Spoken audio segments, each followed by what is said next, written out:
সুনামগঞ্জ সদর উপজেলার গৌরাং মডেল স্বাস্থ্য ও পরিবার পরিকল্পনা কল্যাণ কেন্দ্র এটি। জেলার গ্রামাঞ্চলের মানুষের স্বাস্থ্যসেবা নিশ্চিত করার লক্ষ্যে চিকিৎসা দেওয়া হচ্ছে এই প্রতিষ্ঠানে। তবে কয়েক মাস ধরে পর্যাপ্ত ঔষধ না থাকায় খালি হাতে ফিরতে হচ্ছে অনেক রোগীর। ডাক্তার ও জনবলের অভাবে অনেক স্বাস্থ্যকেন্দ্রে চিকিৎসা পাচ্ছেন না রোগীরা।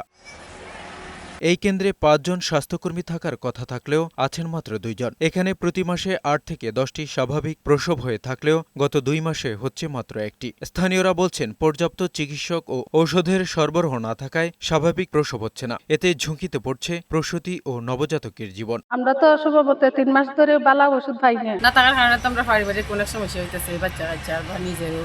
আমরা এখানে যদি ওষুধ পাই আমরা সহজ হয়। ক্লিনিকে ঔষধ পাইতেছি, সাধারণ রোগীরা ঔষধ পায় না। ক্লিনিকে পর্যাপ্ত পরিমাণে ঔষধ এবং ডাক্তার সংকটে আছে।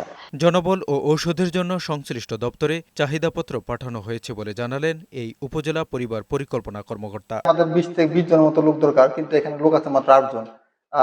এই এখন প্রতিটা এই ৩টা সেন্টারে আপনার আছে, আপনার এফডব্লিউবি আছে, কিন্তু সেকমো নাই, এবং কি আয়ের সংকট, কারণ ডেলিভারি করতে আয়া লাগে, এবং কি নিরাপত্তা রূপের সংকট। সুনামগঞ্জ জেলার ১১টি উপজেলার প্রতিটি ইউনিয়ন স্বাস্থ্যকেন্দ্রের একই চিত্র। এ অবস্থায় গ্রামীণ মানুষের স্বাস্থ্যসেবা নিশ্চিতে ব্যবস্থা গ্রহণের দাবি স্থানীয়দের।